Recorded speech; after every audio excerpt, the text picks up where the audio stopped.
Welcome to Ear Biscuits. I'm Rhett. And I'm Link. This week at the Round Table of Dim Lighting, we are helping you guys out in the business sector. Oh, well, that's such an overpromise.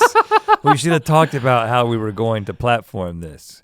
I think the honest answer is we asked you to ask us questions about work. In the workplace situations that we can help breathe our perspective where otherwise it may not need to be wedged. And we shouldn't promise that we're going to help because I kind of feel because then when we do help, we'll seem awesome. Under promise and over deliver, but that's not even what I mean. What I'm saying is that's marriage, not work. It's like a doctor it's like a non-doctor giving medical advice. I think that we should always premise every single question and answer episode with, we are not experts. Do not take any of our advice. How do you say this? What is like the correct legal way to say this? No horses were harmed in the making of this ear biscuit. That's definitely true. No animals, period, I don't think. Well, there might be an insect under my foot right now. Oh gosh, why'd you have to make me think about that? Who knows? You're not really the type to hedge. No. I feel like we've been hedging. Do you know that my voice is also getting raspy. Are we gonna go somewhere with these workplace situations and you're hedging because we're gonna be wedging ourselves in and I'm just saying that it may not turn out well if people follow our advice? I'm just saying that I don't know what advice I'm giving, by the way. If we try to platform ourselves as a bastion of advice, then people may be disappointed because we're not, you remember Dr. Ruth? You don't have to convince me. No, well, I'm generally aware, but I don't know what happened to her. Nothing happened to her. I'm just saying we're not her. Oh, remember, lest we forget the lessons of Dr. Ruth. You know what happened to her. She was also giving sex advice, which we haven't done yet. I'm not saying we're not going to at some point, but that's a category. I don't know. Maybe 2027, okay? But 2027. So the category was just workplace situations. We got some really good questions. Let me tell you right now, you guys, we didn't even give you that much time to respond to this question. And if you want, there's so many good questions. But if you're not following us on Twitter and Facebook, that's where we're putting this stuff out. So if you want to be part of the responding to prompts, then keep an eye out over there. Rhett and Link on Facebook and on Twitter. That's where we're doing it, right? We're Rhett and Link everywhere nowadays. We're also mythical in places for different types of stuff. So but that's different. That's about the mythical vibe. Right. Let's go with this one from Kyle first off, just because it's on the first page. I have a coworker who sits next to me and sings to himself at a moderate volume nearly all day. Uh-oh. He only sings the catchiest things that get stuck into your head, and it drives me mad. Stuck in your head is what, I don't want to make Kyle sound like a moron. Oh yeah, I didn't put a 2 in there. Example, everything is awesome. So Kyle's over there working, and then he's got a coworker sitting next to him. He's like, everything is awesome. This is maddening. Everything is going oh on gosh. everything. So Everything is this awesome. person sits next to you, Kyle. And man, this is almost unbelievable that this is happening, and you say it's a moderate volume. A few key details. That's what, is it everything is awesome when you're living in your jeans? I can't remember. Yep. I think actually something about dreams. You fly fishing streams? Moderate volume, nearly all day. Now, first of all, this seems kind of crazy, but it's totally believable because if you're really susceptible to earworms, everybody's susceptible, but if you're really susceptible, and even people who aren't like particularly weak for them, sometimes you just find yourself singing it. Like last night at the dinner table with my family, right before dinner, Lincoln had his laptop up, and for some reason, he pulled up. Hold on, your kids have the laptop at the dinner table? No, before we go to the table. Okay. We're like the kitchen counter, and he pulls up, he thought it'd be funny, he pulls out the most annoying YouTube videos and starts playing them, like the Apple Pen, Pineapple Pen. He's still on that. He like pulled that back out of the vault. And then there's this other song that they are obsessed with, and it's, hey, you got any grapes? Da, da, da, da, da. He goes up to a lemonade stand and it's a duck that keeps waddling up to a lemonade stand and ordering grapes. And it goes on for way too long. It's an animated. Ducks like grapes? Because grapes will kill a dog. I'm so dad right now. I don't understand it. I'm so annoyed by it. But then we get to the dinner table and we're having a legitimate conversation as a family. And then every few minutes, one of the kids starts singing it. You got any grapes? And doesn't even sound like a song to me. I could look at their face and tell that they didn't even. Oh crap! Oh. Okay. Are we burning? We got water. Get the water up. What? The water. It landed. We're gonna catch fire in here. But don't block the. Oh, don't block the shots, guys. This is the best thing that's ever happened to Ear Biscuits. For those of you who are just listening and not watching, are we still rolling, Kiko? Yeah, that's the most important thing. So. All right, I'm gonna get a towel. So the main thing that you need to know if you're only listening to this is the sun fell from the sky. The dim lighting has become really bright because the lighting fell right in the middle of the table, knocked over Rhett's Ear Biscuit jar onto his phone, which is kind of wet, but it's okay. My water's fine. This is Kiko, that was Jacob. They're trying to clean up and make sure that like this place doesn't short out and just burn down. But somebody's gotta man the helm. Everything is awesome. Everything is cool when you're part of a team. Everything is awesome. When you're living in your jeans. Oh, God. So speaking of jeans, my freaking jeans are wet. I can't wait to watch it back. Like, I don't know if the shock on our faces was covered by the fact that the big ball came down right in front of us. It could have been the end, guys. Sorry. Oh shoot. I mean, don't listen. The worst is over, guys. Don't panic. It's cool. Everything is awesome. Okay. We're back. We got the light back up, so we're getting back in here. I'm still wet. And you know what? I have a little more information now. A duck walked up to a lemonade stand and he said to the man running the stand, "Hey, bump, bump, bump, got any grapes?" Oh, I've heard this. Well, I'm such an ignorant internetainer, and you guys are probably screaming this if you know it. It's the Duck song from old. March 23rd, 2009. You know how many views this thing has? Let me guess. The Duck song, 2009, 274 million views.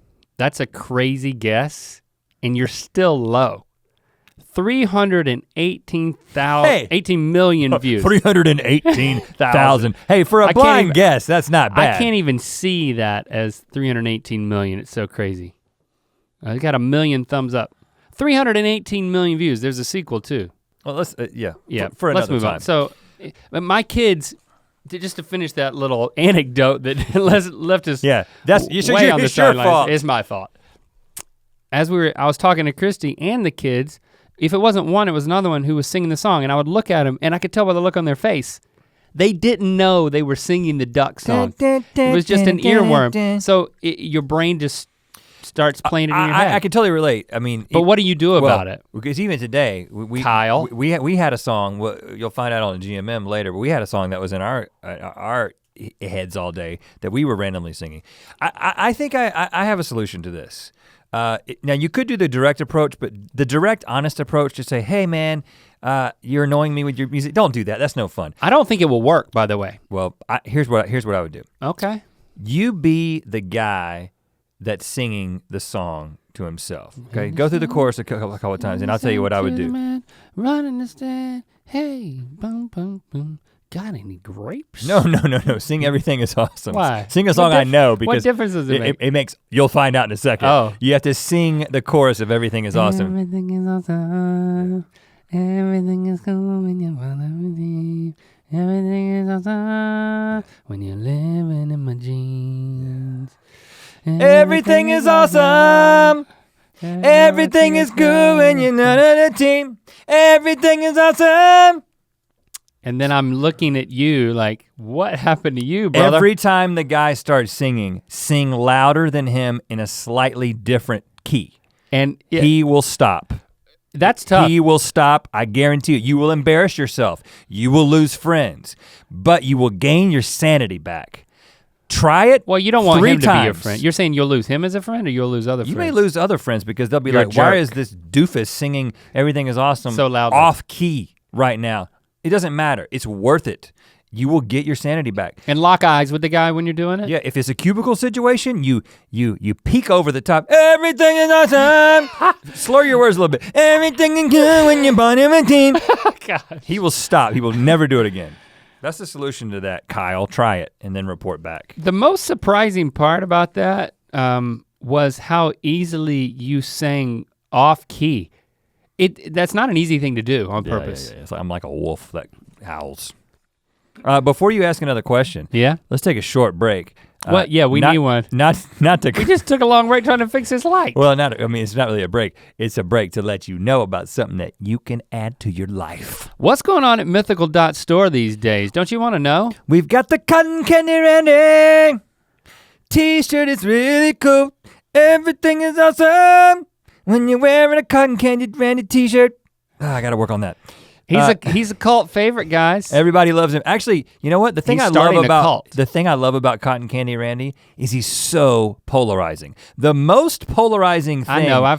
We've heard this. And I absolutely love polarizing things. That's why some of you hate me and some of you love me. Don't hate you, Rhett. Because I'm polarizing. If you're talking about me, let's just keep it off the air. And I absolutely love Cotton Candy Randy, and I love the fact that so many people love him and hate him. I know, you said this, and I said if you hate it, wear it out of hate. But you can also find different things at Mythical.store. You don't like me talking about Cotton Candy Randy. You just got upset with me talking about Cotton Candy Randy. How polarizing.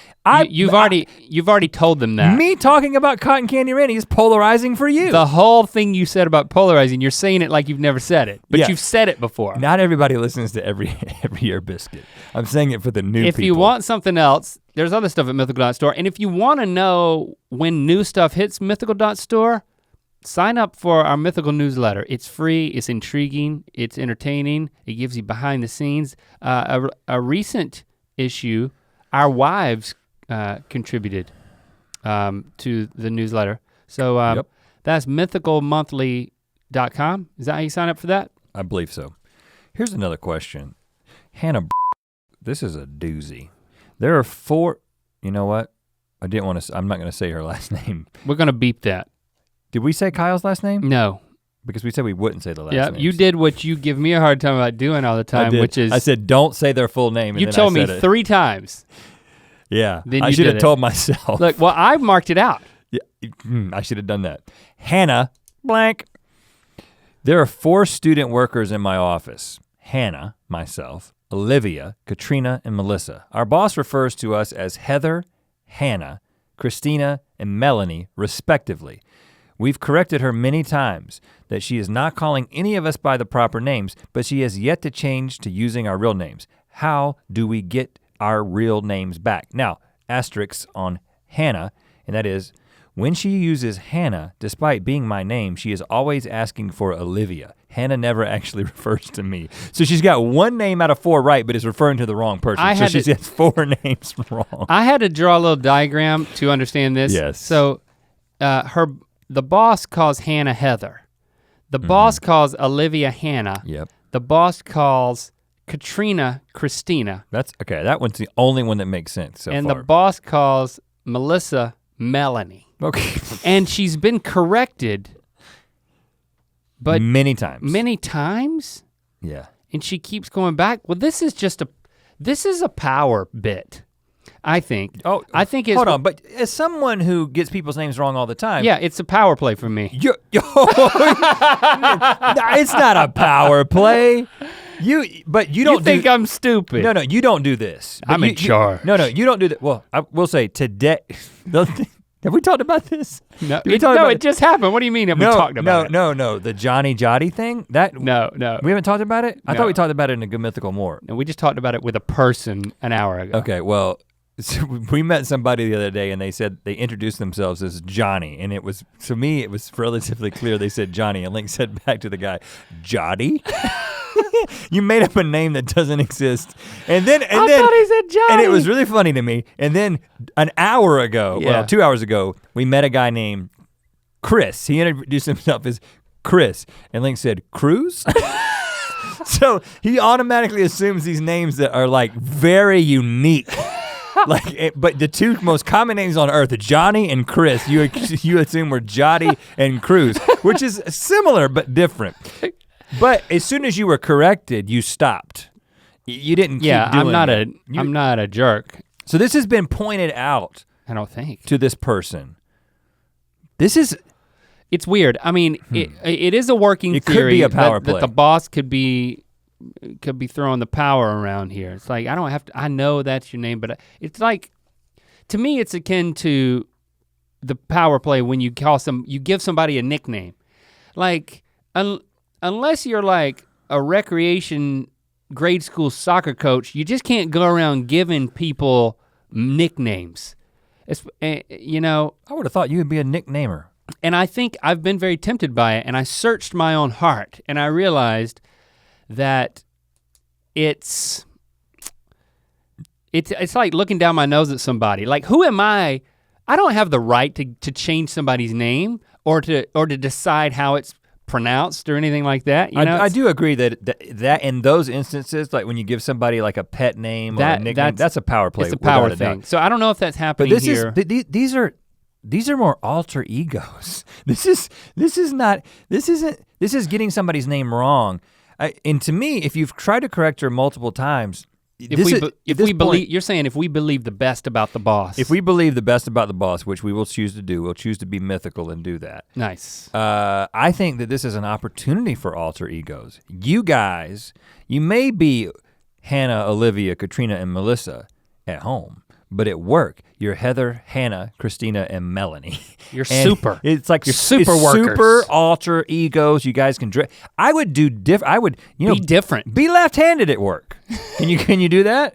Especially if it involves a lot of handwriting. Can you be other-handed? Or like, I don't know, anything that involves like a lot of dexterity. Just be a different like a batter. person. Wouldn't you love to say, well, I'm Link at home, but I'm Charles at work? I mean, wouldn't you love to be able to do that? I think this is an opportunity for somebody. It would be, it opens up a world of possibility. It's kind of like when you go to a new school and you're like, I can be somebody new. When you move. A lot of kids do that when Or they it's move. like when Peter Dinklage, he used to be called Chip, your neighbor.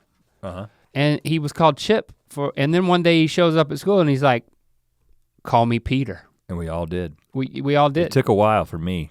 Yeah, because you had grown up calling him Chip and then you had to call, so you know what? Hannah, you need to stop, you need to see this as a blessing. You need to see this as an opportunity. I love that. Yeah, that's one of your friends, it's confusing because one of your friends is known as you. And I was talking to Olivia just then. Yeah. By the way. Right, that's the confusing part. Now we've got two questions that I think can be addressed together, although having read them, I do believe that at least in my opinion, there's a different tack for each one of these. You want to read them both though? Sure.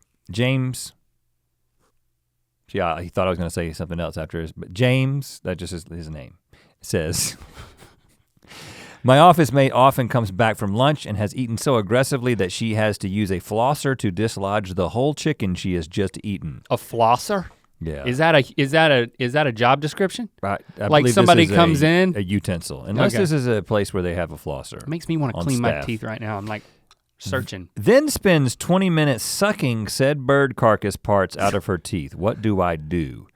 And let's couple this with the question from Melissa. OMG, I have a coworker across from me who eats unshelled sunflower seeds all day. Crunch, snap, spit, all day. What are they spitting if they're already unshelled? I think, my unshelled, like they haven't had the shell removed yet. I think that's the use of that term in this context. All day, then add tap, tap, tap of the paper cup he spits the seeds into. So we've got two annoying office mates. We've got a coworker who sits across and an office mate Well, the first person, James, who has to endure the sucking of the bird carcass for 20 minutes, at least you don't have to endure the tapping that Melissa has to endure all day. So, James, we're just trying to put yours in perspective. You you can leave for that window of time. You have pinpointed the problem. That was exactly what I was thinking. Oh yeah? I was thinking that for the flosser, you take a walk. This is your break time. When avoidance. She comes back and she breaks out the floss, that is your cue for a short break. 20 minutes. 20 minutes. A 20-minute walk around the building, take an important phone call. This is an opportunity. Now, Melissa, on the other hand. You're turning these into opportunities. Melissa, on the other hand, this is an incessant crunch, snap, spit all day. And my advice here, and I don't know if it's possible, I don't know if I would be capable of this, but I believe you have to learn to love it. No. Yep. I disagree. I disagree. But I think it can be done. I think you can learn to love something. How? I think the power of your mind. There are people who have done deep meditative practices and they have taken even pains that their body is experiencing and they found a way to focus in on them and actually to begin to gain pleasure from them. And I don't think I could do it, but I read a book where somebody did it and I'm thinking that maybe Melissa can take a chance and see if she can learn to love spit, crunch, snap, spit, crunch, snap, spit, whatever it is. Take a chance on loving. But what do you think? Spit, snap. You don't think it can be learned to be loved? I don't know, you kind of guilted me into agreeing with you because it seemed so metaphysically higher plane. You gonna tell the guy don't eat the thing you love? I think, again, in the spirit of believing the best about someone, you gotta make sure that you don't build up so much animosity that it explodes in other ways. At work, like you don't want to be a pressure cooker towards your office mate who, again, believing the best in this instance would be, he doesn't know it. He doesn't know that he's tapping. He doesn't know that this is audible to anybody else or she. I don't know if they mentioned the. No, it's a man. He spits the seeds into. But then, I don't know. I do think this is delicately and almost apologetically approach and say, I know how much you love sunflower seeds. Trust me. But this is the opening salvo? I just wanted to say it penetrates my ear hole so hard. Don't use those words. Maybe rephrase. I wouldn't say penetrate or hole. I didn't. You can think about it ahead of time. I agree with you, Rhett. Let's move on. Dang it. I don't know. Kate. We're trying to find ways not to be so confrontational, right? Is that even while being confrontational, there's I think that's something you would have to talk about. An office mate, that implies, I picture two people in one office. So this is like an arranged marriage. Like I had an office mate and I had to become friends with him. You learned to love him. I learned to love him, but also learned to be honest about the things that weren't working because you know what? It goes both ways. That's and you're true. opening a door and that could be part of it. Opening salvo is I know how much you love sunflower seeds, trust me. But it makes it difficult for me to concentrate, do my job, et cetera, et cetera. And honesty could work. And then by the end you're saying, and I'm sure there's things that I do that might make it difficult for you to do your job and I wanna open the door for you to tell me those things. It's a safe place. What if you started with that? What if you said, hey Daryl, whatever his name is there anything about me that annoys you? Like what if you started with that question? And, okay, let's go with that. Okay. And then Daryl's like, no. You're great. And then what? And then I think he would You're naturally like, say, well, is there anything about me? Well, I'm no, glad you no, asked. No, but let's say, but let's say that doesn't happen. Let's go through it. Then you learn to love it. Start over. Hey Daryl, something I've been meaning to ask you. We're office mates. And we share this space. And sometimes when people share a space with each other, there's little quirks and stuff that can get on each other's nerves. And I'm trying to be more conscious of that. So, serious question, is there anything about me that annoys you? No. And that's it, no. That's the end of the conversation? Okay, cool. Well, Yeah, see? I'm gonna learn to love the fact that you annoy me with your sunflower seed spitting. Yeah, I mean, it's like you gotta. It's an internal conversation. You wouldn't say that out loud. You can't trap somebody, but then you can. I think there's a good way to do that. I think, you'll figure it out, Melissa. Kate, sorry, we couldn't be more helpful. Kate asks, how do you deal with a ravenous coworker who snoops around after everyone has left and steals everyone's snacks and candy from all of the cubicles? Hashtag ear biscuits. Serious. Now, if you're not familiar with cubicle culture as I am, this may come as a surprise to you that many cube dwellers have a little stash of candy or treats that they put in a bowl, like a dish, that you would normally see on like a great grandparent's coffee table. Yeah. So that it's a really smart thing, because when someone comes to your cube to have like a work conversation, they get a little reward. It's Pavlovian. It's like, oh, whenever I go see Daryl, I get a few sunflower seeds. That's not the best treat, though. You want something individually wrapped. One of those strawberries that has the gushy strawberry center, and that's wrapped and looks like a strawberry. Yes. I gotta unwrap this. You would never buy that, but somehow someone has it. Yeah. Tina has had them. They're from 1984. Have you ever seen one of those? Have you ever seen in a store? No. For purchase? No. I don't believe they're available for purchase. They're just I've eaten them. I mean, whenever I'm presented with one, I will eat it. Anytime a candy is wrapped like of the fruit that it represents, I eat it. I've never said no to that. Can't think of another example, but I agree with you. Yeah. And so that's a good idea. That's just unsolicited advice for cubicle dwellers. Treats, but have then treats. Somebody's going around and stealing them. And first of all, this would just be something cool to catch on camera. Yeah, this is definitely a hidden camera situation. But then if you're gonna set up the hidden camera to catch them, you might as well go one step further and plant a little naughty. Oh, you're saying poison them? I know that's not what I was thinking, but yeah, that is what it sounded like. I meant like a spicy strawberry candy wrapped. So don't poison them. Do not. Again, all of our advice is to be taken with a grain of salt. And next time this falls, it's gonna hit me. And I was just asking the question. I wasn't suggesting that you should poison them. I was saying a hot treat. A hot treat. Take the strawberry, unwrap it. Nasty. Inject something nasty. A turd? Is that going too far? Or spicy. You could die eating a turd. But then they're gonna leave.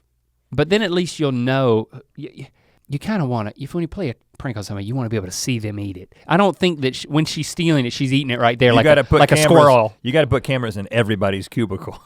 You're like, hold on, no, this is all worth it. Hey, no, after night 1, when they steal the good candy, you know who it is. Night 2, you put the camera. How about putting a tracker on the candy? She swallow the tracker? Wherever she's going at all times? But then what happens is you follow the tracker on your computer to a certain address, and then you look up that address and you tie it to the coworker and you know who it is. I'm second guessing the whole hidden camera thing in general, because I think you might get fired for that. There's like a privacy breach in that. But I think seriously, maybe like one of those Hunter motion operated cameras that just takes a photo of the candy. Like a cougar? Yeah, just set that up so you get the cougar. That might not get you fired. This is taking too many resources and too much time to set up trackers and that's what people in cubicles live for, man. Oh, you're right. I'm sitting in my cubicle back at IBM days, and I'm just looking for something to live and breathe for. Well, I think you can start a movement though. If this is something, I want to catch maybe a snare. Like the context here is that this person is stealing everyone's snacks and candy. So if Kate knows that this person is stealing everyone's snacks and candy, that means that there has been talking amongst multiple people. You've got the beginnings of a movement here. Well, first of all, at this uprising. If it's everybody's candy, then it's easy to find out who did it. It's the one cubicle that still has candy. So they're probably stealing. They probably don't have these people eating their own candy. They don't have their own candy. They wouldn't be stealing.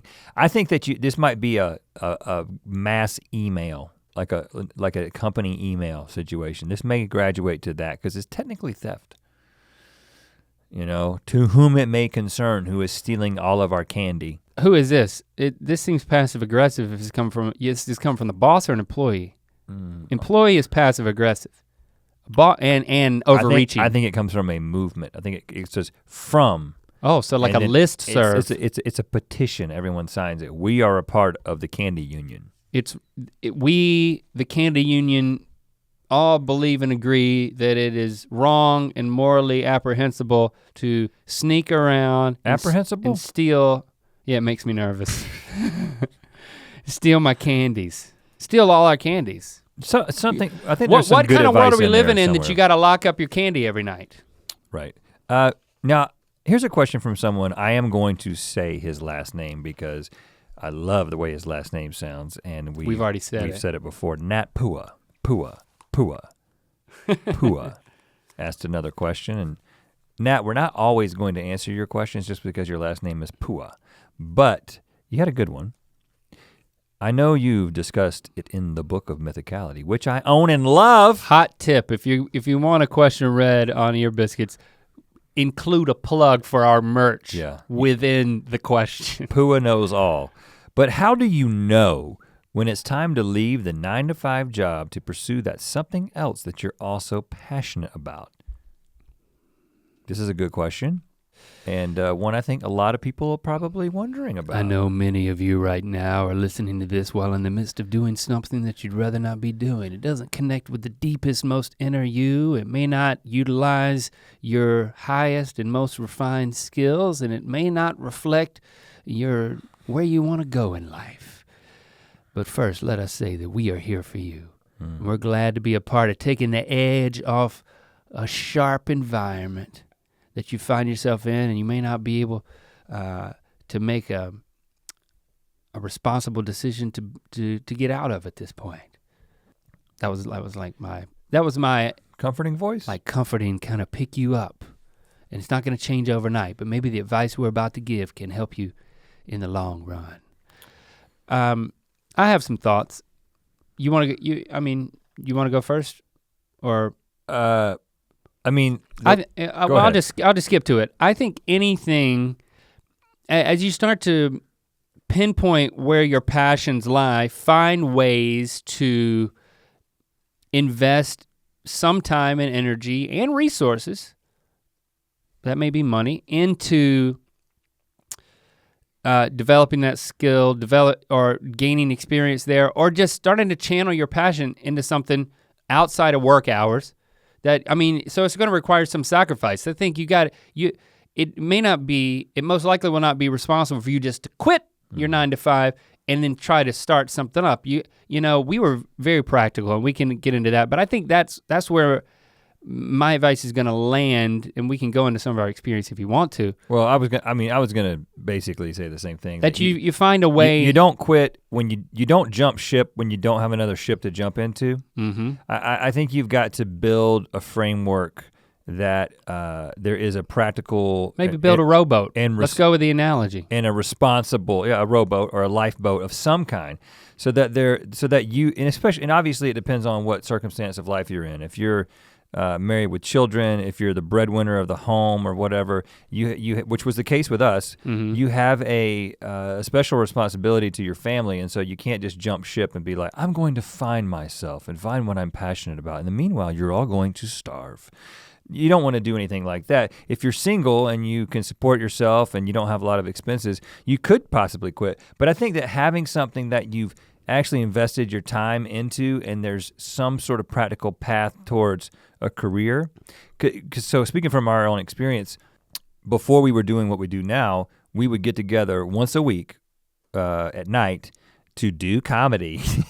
And sometimes that was writing a song, and but we were constantly working on what we were passionate about. We had no idea that it would ever be a career. We had no idea that we would ever, that things would get to this point. There was no career path, but there was just this very, very small seed of an idea that we just put ourselves into. We scheduled this regular thing once a week, and that became the seed that grew into what this has become, just because we just said, all right, we don't want to stop doing this steady job, but we want to try something else.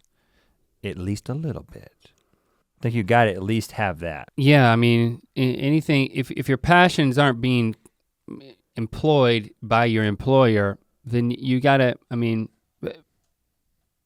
if you're passionate enough about it, you're gonna be willing to sacrifice some of your extra time to invest in that on the side. And if you're also good at it and opportunity aligns, then I think you'll be ready to jump at something, you know, when there's more of an opportunity, or when that rowboat gets built and it's got some oars and you have a destination you can start paddling towards. You complete the analogy. Paige asks, I work in retail and am always bored. Any tips to pass the time? Now Paige isn't saying that she wants to jump ship and get out of retail. Maybe there's upward mobility in retail, and maybe it's just where she's at for the time being that it gets boring at times. I've walked into retail situations and I'm just there as a customer and it drains me. I leave as floppy as a Ziploc bag full of water. You know how sometimes you'll have water. It's a Ziploc bag full of ice and then it melts. And it melts and it's like, man, there's nothing more flaccid than a Ziploc bag full of water. You have to use that word. That's how I leave clothing stores. Like if I never went in another one in my life, it's like from the moment I could be the most vital human. And it's just like, it just sucks the turgidness right out of me. Oh gosh. It's just so draining. I can't imagine working there. Well, you haven't helped Paige. I'm sorry, Paige. You really you've laid the groundwork for a great answer here. Yeah. I'm just feeling her pain. Sometimes that's all you need, someone to give you a verbal hug. Just to be sympathetic. And first of all, neither of us have any retail experience. This is not a job that we ever did. I don't think that either of us would have been good at it. But I think you've got to get somewhat creative. I don't know what kind of retail you're in, but because you have to stay engaged and do good at the job so that you can move beyond it. But if this festers, then you're gonna get fired and it's not gonna lead to any other opportunities. So I see where you're going with this, something that's like, well, and something related to the job, because keeps you going. Because what I don't think you can do, which I think a lot of people do, is if you get disengaged with your job and you replace it with engagement in something that is tertiary, that isn't related to your job, you're on your way out. So in other words, if you do what I did in the waning years of my engineering career, and you just go online and learn about ultralight airplanes and crow hunting and et cetera, you're not long for this engineering world. And so that means don't just consume yourself with social media or just gossiping about other coworkers or just wasting the company's time. I'm not saying you're doing that, Paige. I'm just saying that can be a temptation in an environment like that. Making paper airplanes with the printer paper. Yeah, I think you got to do things. Perfecting your design and throwing them. Exactly. I think we're talking things like, let's just say you work in a clothing store. Retail? Retail clothing. Oh, I thought retail was clothing. Yeah, it could be like, it could be convenience store? Pottery Barn too. That would be retail, wouldn't it? Sure. But probably clothing? That drains me too. So okay. Yeah, anything that drains me, I think is what I call retail. The only non-clothing retail I could think of was Pottery Barn. Like I dug so deep and that's what happened. Pottery Barn. I haven't been in a Pottery Barn in a long time. Sure, it's great. Now, folding t-shirts. I'm thinking about this because I was recently in a retail store and I saw a girl using the t-shirt folder. It's like a flat plastic thing. And now she was using the t-shirt folder. I was like, that's neat. And yeah, it'd be neat for a little bit. But what if she was like, I'm gonna do a new way to fold the t-shirt. I'm going to perfect the one-handed thing. And then you start doing it and you get really good at the one-handed t-shirt folding. And next thing you know, you've got a crowd. Ooh, it's like busking. Next thing you know, you got people showing up. Watch the one arm. Well, no, she's got two arms. Watch the two-arm girl fold the t-shirts with one arm. And next thing you know, you got a line of people who they're coming. They're I waited in this line. I finally get up here, and she's got 2 arms. I've heard wrong. And she's folding, and then you get when you can do 2. Look, she's folding 2 t-shirts. XS, XS, extra small on this hand and extra large on this hand. And I don't know how she does it. And next thing you know, people are buying t-shirts left and right. You're working your way up to manager. The shirt says, this shirt was folded by the one-armed t-shirt folder. And then one day. And then smaller. It says, and unfolded by me. Yeah. And then one day you're sitting in the top of the skyscraper with your glass office looking out over the New York City skyline because you are the CEO of this place. And you the what? CEO. And you have a little plaque over there. Out of tune. The wolf is back. And people, and they reminisce. The people reminisce and they're like, you see her? She's on the top of this company. She's at the top of the world. You know how she started? Let me tell you a little story about folding t-shirts with one hand. That's how legends get started. Paige. I would recommend just hiding in the middle of the clothing rack. Just jumping out and scaring people. That's a shortcut. That could also work. You could work your way up to the top doing that. Nat Pua. Let's just say his name in between any of them. Every once in a while, yeah. Lucy, I work at an elementary school. How do I get my 5th graders to think I'm cool? This is easy, Lucy. Fridays are GMM day. Cody asks, what do when a crappy coworker gets more recognition than you, the one who really deserves it? Oh, Cody. Cody's got strong opinions about himself. He left out the word you too. What do I do? What to do? What to do when a crappy coworker gets more recognition than you, the one who really deserves it? Cody, I would challenge you here. If you believe that you are less crappy of a worker than the more recognized coworker, I don't know your situation. You could be right, but I would challenge you to just try to put an objective lens on the situation and look inward. Maybe there is something that's crappier about your work than you know about. Oh. Or maybe there's an aspect, maybe there's another criteria that you are not using to judge your work or your crappy coworker's work that someone else, like your boss, is seeing. That may very well be. I think a lot of us have a tendency to get bitter with other people being recognized or being compared to people, or just not seeing in someone else what someone else does. And it's because you have a limited criteria of what success is. And for example, someone, and I think this could be me in many instances, looks at on paper, like results, efficiency, results, quality, measurable things, and could compare myself to someone else and say, the numbers don't lie. I am outperforming this person, but it could very well be that other person is more likable. Uh-oh. The intangibles. I'm just giving an example. I think it's never underestimate the power of being likable. You could say it's being nice, or that it's being, when you work with people, be somebody worth working with. I think you could, that could slip into being like some sort of political, I'm gonna make somebody believe, I'm gonna butt kiss, or I'm gonna make somebody believe I'm great, or I think they're great, and start playing games. I'm not suggesting that, but I'm just saying, as one example, and it could be anything it could be different things that you're missing. As one of them, never underestimate being a coworker worth working for or working with, or, you know what I'm saying? Well, yes, I do. And I would say that as a boss, as bosses, I would say that in the instances in the past years of being a boss, Mm-hmm.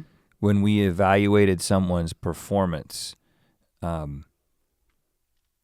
you've sort of got two things, right? You've got your performance, and then you've got those intangible things, like you're calling it likability, and I think it would be. Well, I'm just giving that as one example. Yeah. I think there's some other things. But in likability that are not as measurable. And likability it doesn't mean it's like, oh, he's cool or whatever. It also means like plays well with others, works well, has a positive attitude. Yeah.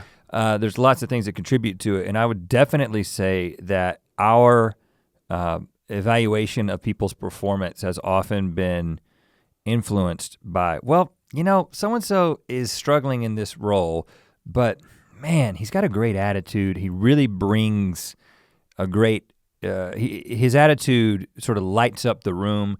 He's great to work with. Thank you. Yeah, I'm talking about Link. So he's really suffering and is struggling in his role here as co-host.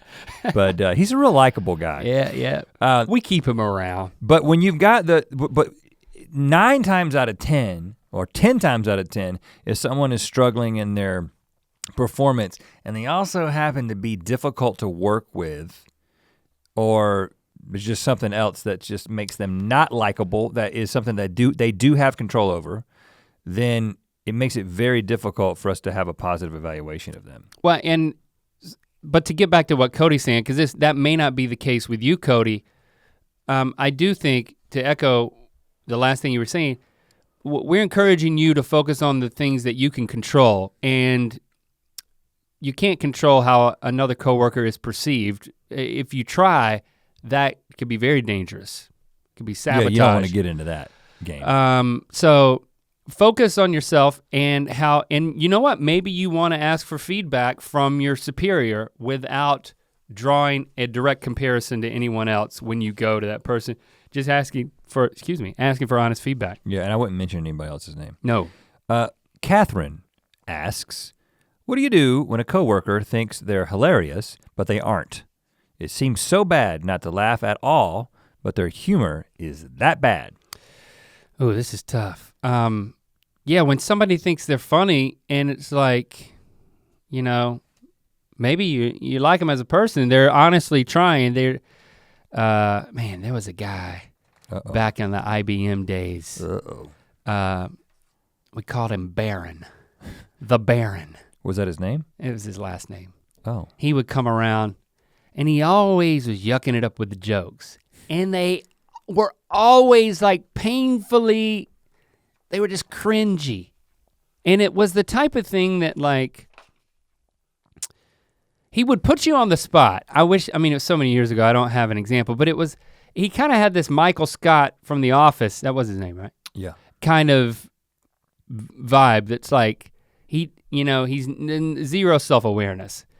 And it's not like he'd be telling a joke to a group, he'd be telling a joke to you, and he's looking right at you, and it's like, now it's time for you to laugh, and you're like, ha, yeah, courtesy laugh. And that stokes the fire. Oh, the courtesy laugh. But it's cold-hearted to just stare right into his soul and just like be flat-faced. But you're pretty good at that, because a lot of people might think that I would be the one that would do the stone face and you would do the courtesy laugh, but just as well as I do. Yeah, I can be cold. That I've seen this in my 30 plus years of friendship with you. Yeah. That you have a tendency when somebody does that, maybe you didn't do it at IBM, but many times me and you have been talking to someone and they've said something that's not funny. And I look at you and I can tell he's not going to respond to this, and you're stone-faced. And I'm like, if I do this is gonna get so awkward. So I'm just like, ha ha ha. And you know why? I do a courtesy laugh. I've gotten in such a habit of doing courtesy laugh because I'm a people pleaser. Yeah. But also because I'm always with you and I know you're not gonna do it, and you gotta double up. And I have to do it. You gotta double up. And that's good on you, because I'm not proud of, I think the reason why I'm stone-faced is because I'm more concerned about what other people observing this think about me than I am about what he thinks about me. Because if I don't laugh, it's like, oh, he might think I'm a jerk. But if I do laugh, everyone else thinks I'm a chump who has no real sense of humor. Dang, Link actually thinks that guy's funny. But you also know I'm gonna laugh. If it's just us. I think if I wasn't there, you'd probably laugh. Well, that's why I keep you around. If the courtesy laugh fell back on you, you'd probably do it. Even though your performance is par or subpar, I keep you around. I'm so likable. For that reason, because I need you in that sense. But the question is, how do I get somebody to stop? So here's what I think. I think you gotta do the stone face. No, I think this is what I think it is. I think there's a way to graciously say something like this. Here's an example. I don't know what you would call it, but it's like, Baron, man, you have a refined sense of humor. You know, it's just kind of like, that sounded a little sarcastic, but I didn't mean it that way. It's more like trying to find the beauty in the fact that this guy, his sense of humor is not funny. You mean to say something as opposed to laugh? Say something to him, just kind of like, call him out on the fact that like, I didn't find that funny, but I really enjoy the fact that you said it anyway. Yeah, but what if that's pretty mean, if that leads to him I'm not doing getting more? Anywhere. Well, I don't know. I'm not trying to this. I'm gonna give similar advice. I guess I have had experience with this guy that like, once he knew that I still really liked him. And nothing I just said, I sounded like a jerk. But I don't know how, but I did succeed with Baron. He knew that I didn't think he was that funny. Oh, so it worked. But I thought that he was funny because he always tried to be funny. So we were friends. It was like, I love you, man, but I don't get your jokes. Oh, so you actually said that? Yeah, eventually. Well, that worked. Because typically, if it worked for you, this could be what. Typically, the type of people that do that, they're like, there's a sweetness to them that they're likable people in general. It's not like the boss in Office Space. Right. That guy deserves no mercy. So if they're like Baron, this guy who's like super sweet guy who just can't for the life of him make a funny joke, but he can't for the life of him stop trying, you gotta love him for it. Yeah, well, I don't have any advice here because I don't think I would be able to apply my advice because stone-faced? I would, I'm a courtesy laugher. You're always gonna get a laugh from me, although you can probably tell that it's fake. Definitely. Spicy 110, no name, that's just it, Spicy 110. Suggestions on separating home and work when you work at home and don't have the space for physical separation. Now, one of the things that we've always said, we've always valued an space. Office. Yeah. So even before we even had any idea what this Rhett and Link business was gonna be, we had an office. It was a free office.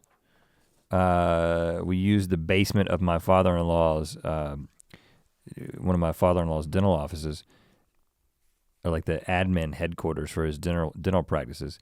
And it was this like storage area that was really, if you ever watched the old school Rhett and Link cast or some of the stuff on our channel way back in the day, that was that space in Lillington.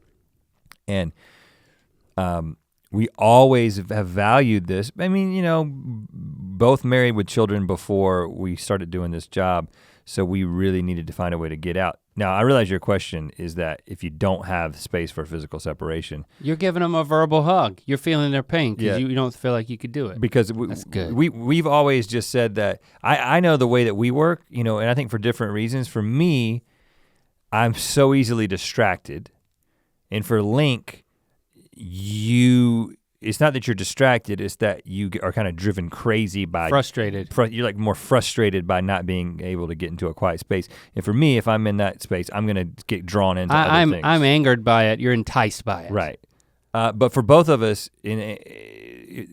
not being able to get away is a huge problem.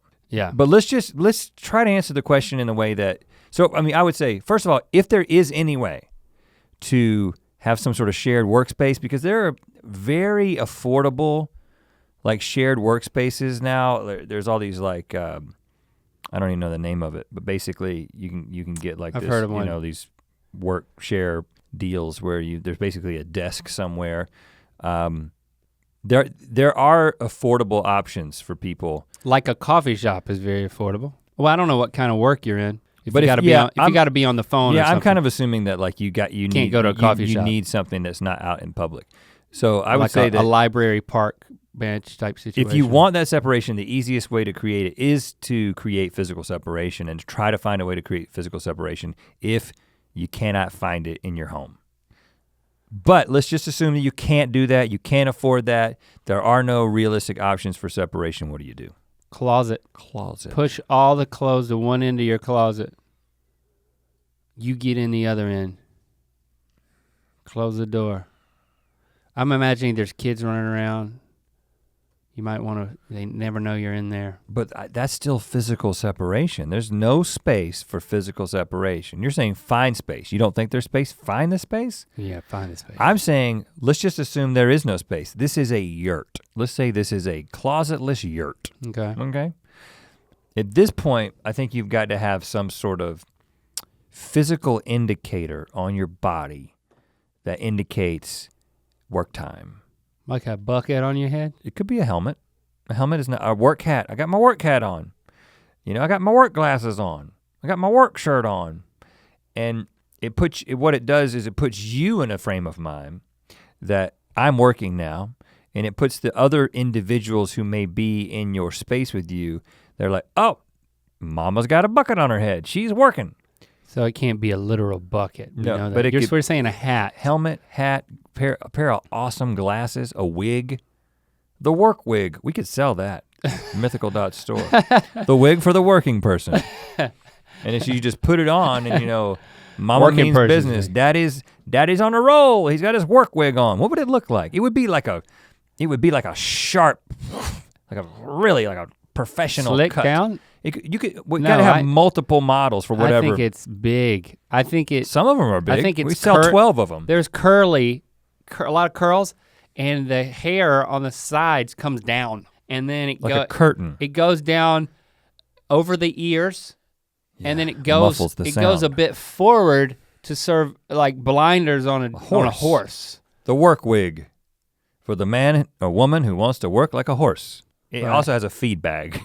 Right, you don't have to because you don't have to get up. And probably while we're at it, we'll attach one of those 2-drink stadium pals that it's like the external catheter, and you just pee right into a bag. You don't have to get up. You got a helmet on, you've got the trough to eat, and you've got a catheter. Somebody sketch this up so that we can patent it. Work wig. The work wig with built-in feed bag and pee bag. Sound suppression, blinders, pee bag optional. Pee bag is optional? Poop bag, we don't have one of those. We don't have one of those. If you gotta take a crap, you gotta go to the bathroom. You need a break anyway. We did not help at all on that one. A lot of these, I feel like we're helping a lot. You wanna end on a good one? You don't think that was a good one? The workwig.net. Let's end on a high note. Bert. A coworker with a nose whistle. Is that an instrument? Or is that a condition? Might as well be sitting next to a foghorn. Oh gosh. Foghorn is low. Nose whistle is like if your nose is built in a weird way, and you start if you're working and you're really deep into work, you almost get into like a meditative state with like those long breaths. It's a higher pitch thing. It's tough to emulate unless you've actually got a booger that's creating the situation. Yeah, like if it's a booger, it wouldn't happen every day. This must be. No, you could, well, it could be a deviated septum. It must be anatomical. Yeah. An anatomically engendered foghorn-like nose whistle. Nose whistle. This is a problem. But I bet it only happens when you get into that work state where it's like the slow breathing. You think noise canceling headphones would help? Because a lot of people have misconceptions about noise canceling headphones. They think that they cancel everything, but really they just isolate certain frequencies that are like monotonous in the background, and then they take those out. That's why like it gets rid of like the engine noise, but then you can hear the person talking to you on a plane. If you wore like the quiet comforts in this Bert, you would actually hear much more of just nose whistle. Well, I'm sincerely asking the question, is a nose whistle sustained enough to be recognized as a frequency that can be chopped out? Because Because the other thing you could do, this is not great. This is not a great solution. So first we're saying, Bert, try noise canceling. Get a pair of $300 headphones and then take them back if they don't get rid of the nose whistle. But this could potentially work. Right. So you get a laptop computer. You get an audio editing software. I don't know if GarageBand is capable of this, but probably.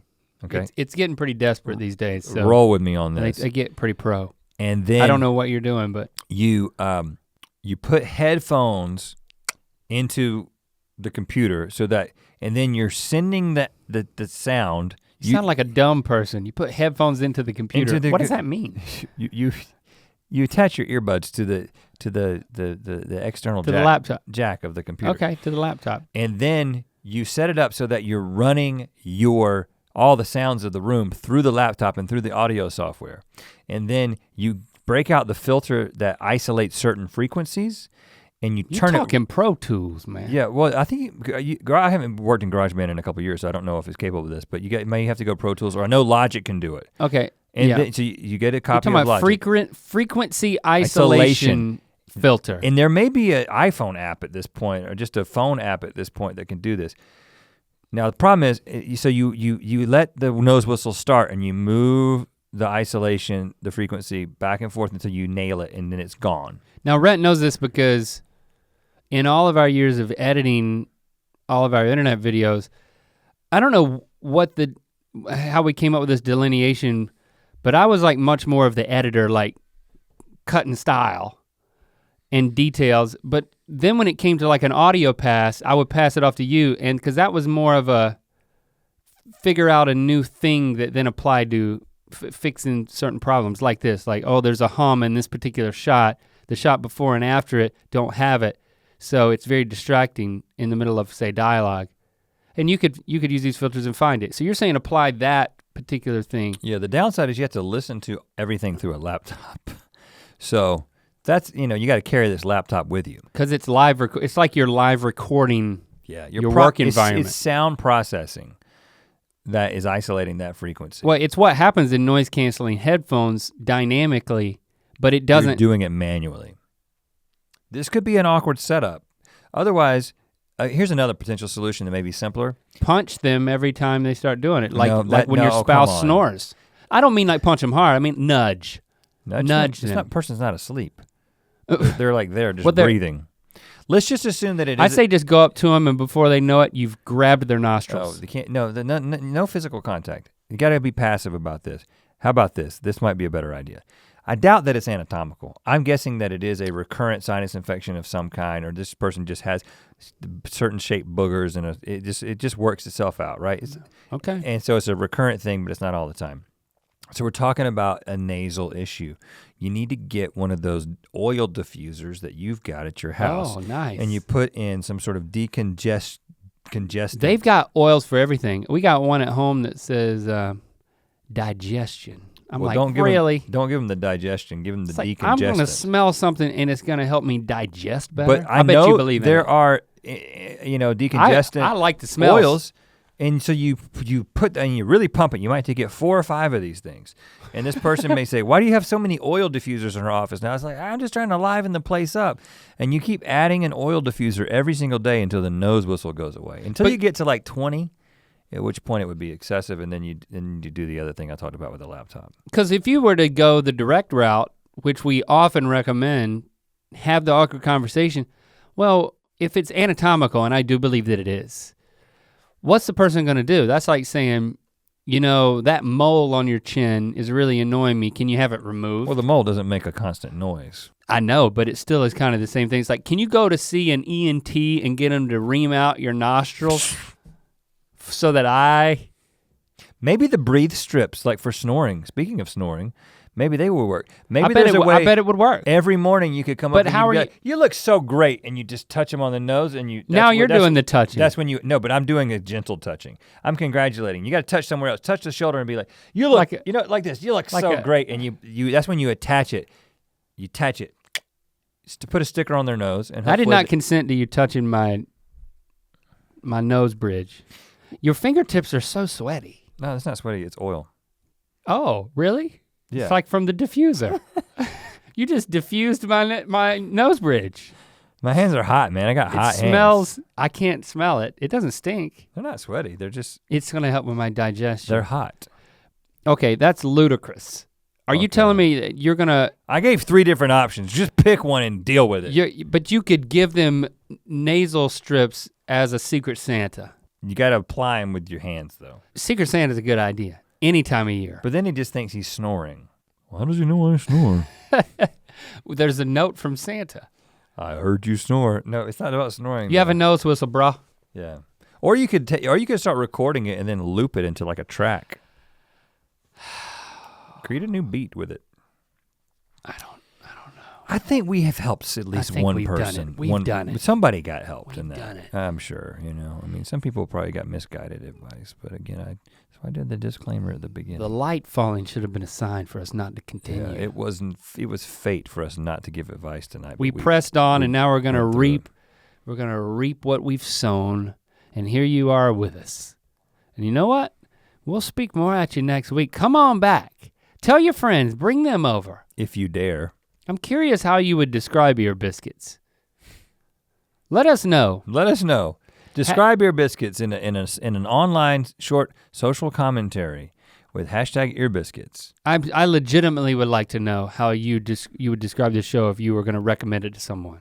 Yeah. So please let us know. We'll look into that. We'll be interested in that. #EarBiscuits. And thank you. To hear this Ear Biscuit in its entirety and make sure you don't miss an episode, follow the links in the description to subscribe on Apple Podcasts or anywhere else podcasts are available. To watch more Ear Biscuits, click on the playlist on the right. To watch more of our daily show, Good Mythical Morning, click the playlist on the left. And don't forget to click the circular icon to subscribe. Thanks for being your mythical best.